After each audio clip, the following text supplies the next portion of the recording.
Whoa, okay, I'm adjusted. So that's a really, really bright light. Welcome back to my channel. For today's video, I thought it would be fun to show you the difference between day makeup and night makeup. There are some different techniques you can do if you're just gonna go lunch with the girls versus going out on the town in the evening, because obviously the light is different. Let's go ahead and jump right in. For today's video, you're going to need makeup. I'm trying out different locations throughout my apartment to see where the best place is to do these videos. So today we're in my lovely bedroom and I made the bed for you. You are welcome. Start with day makeup because it's a little bit lighter, and then I will transition it into nighttime makeup. One little trick I have for daytime makeup that I like to do is create a tinted moisturizer out of foundation and actual moisturizer. I don't own any tinted moisturizers because I don't know, I don't like them. I feel like they're always too oily or too sunscreeny. Not that you shouldn't wear sunscreen. Do wear sunscreen. For me, nothing so far. So what I do is I take my foundation and mix it with equal parts moisturizer, and voila. Gosh, I'm still learning the lights, okay? Bear with me. So this is a weird foundation because you like do this pump thing and it comes. Oh!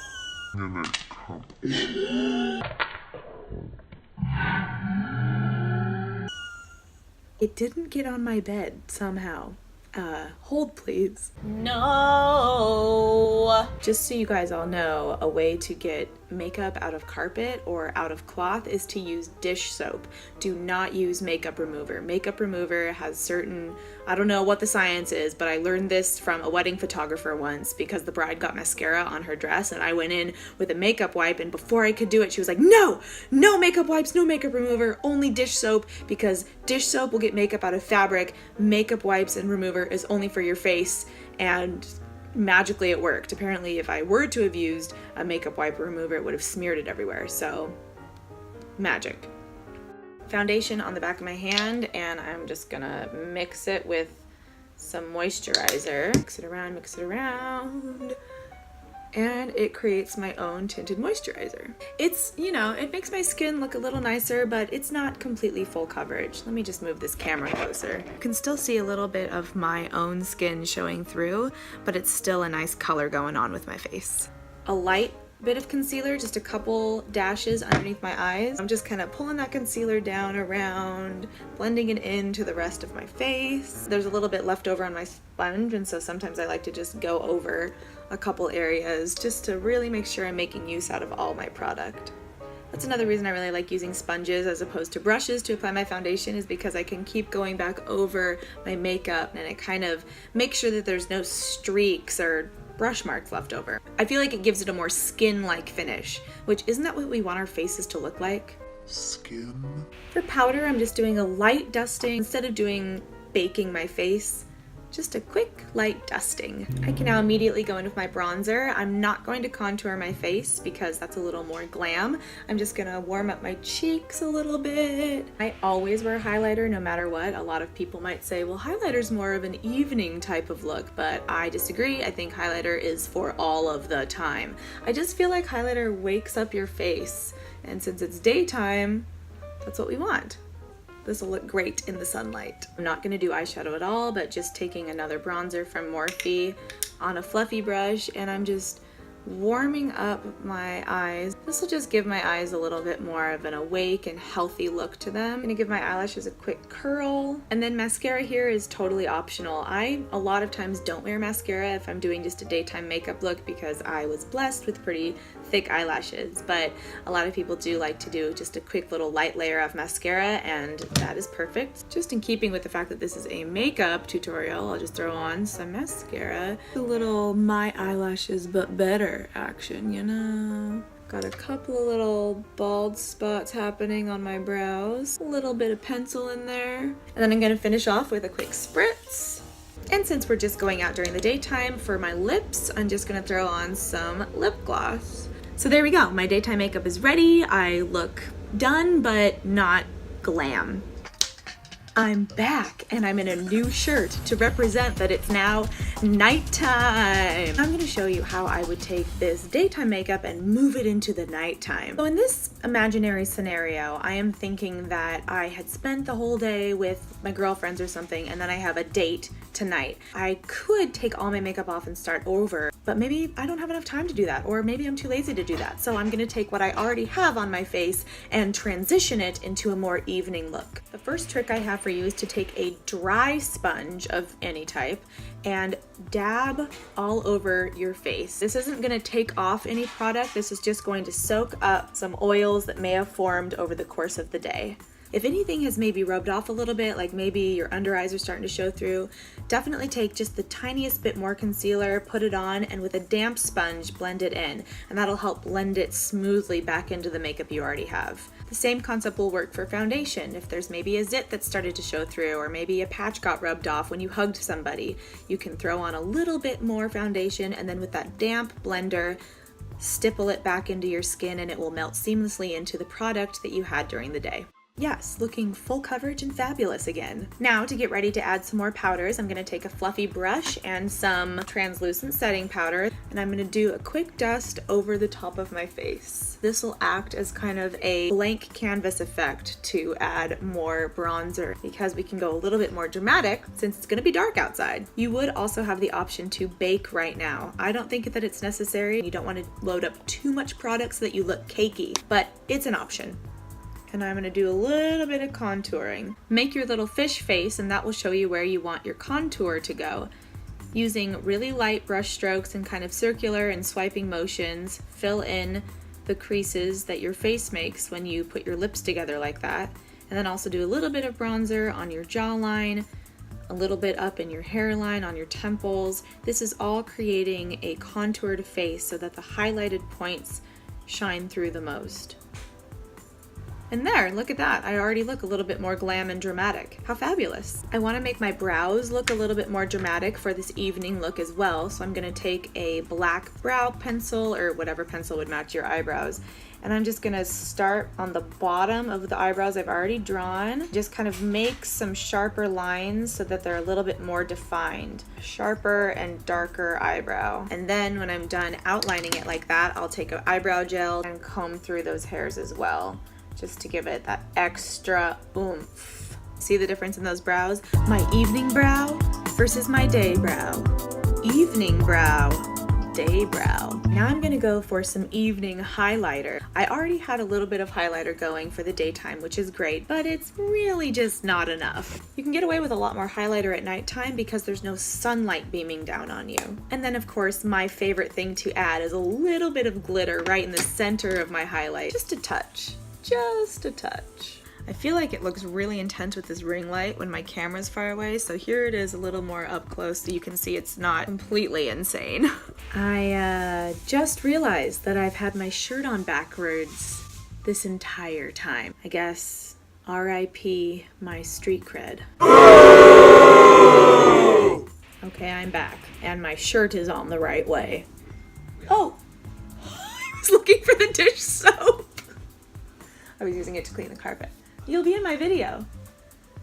Sorry. The most obvious way to go from day to night is with an eyeshadow. And I'm gonna do a classic smoky eye. I've got these dark black and gray shadows over here that I'm gonna start with. Wow, those are not pigmented at all. If you have an eyeshadow that doesn't have any pigment to it, get your fingernail in there and kind of scratch the surface up a little to start getting the pigment going. I know that's kind of gross, and maybe you should just buy a shadow that has more pigment, but we work with what we have, folks. Oh yeah, much better. Okay, so I'm just taking those dark blacks and grays and starting on the outer corner of my eye. Most of the time I do my smoky eye with more warm tones, like this color story here, instead of blacks, but I'm wearing a black sparkly shirt, so a black smoky eye makes more sense. The techniques that I'm showing you for creating the smoky eye works with any color at all. You could do a blue smoky eye, a purple smoky eye. Concentrate your darker colors on the corner. Yes, then I'm gonna take the lighter gray and start pulling that down my entire lid. Now I'm gonna take this lighter tan color and put that in the middle of my lid as well. I haven't cleaned or switched brushes up. That's a personal preference. I just think that because I want my eyes to be cohesive, you don't need to switch brushes up a lot. Do the sponge trick to give myself a more defined wing. Yes. To deepen my smoky eye even more, I'm going back in with this fun palette from the Sunset Eyes tutorial, and I'm taking that cinnamon color up here, and I'm just throwing that on top of the dark black that I already have. Blending some browns in with the black is a way to darken up those corners without, you know, turning into a raccoon. All palettes should be required by law to include a mirror, don't you think? I keep like looking over at it and being like, "Blah, it's nothing." Once I'm satisfied with how the smokiness looks like, I will go in with this very optional step. Glitter!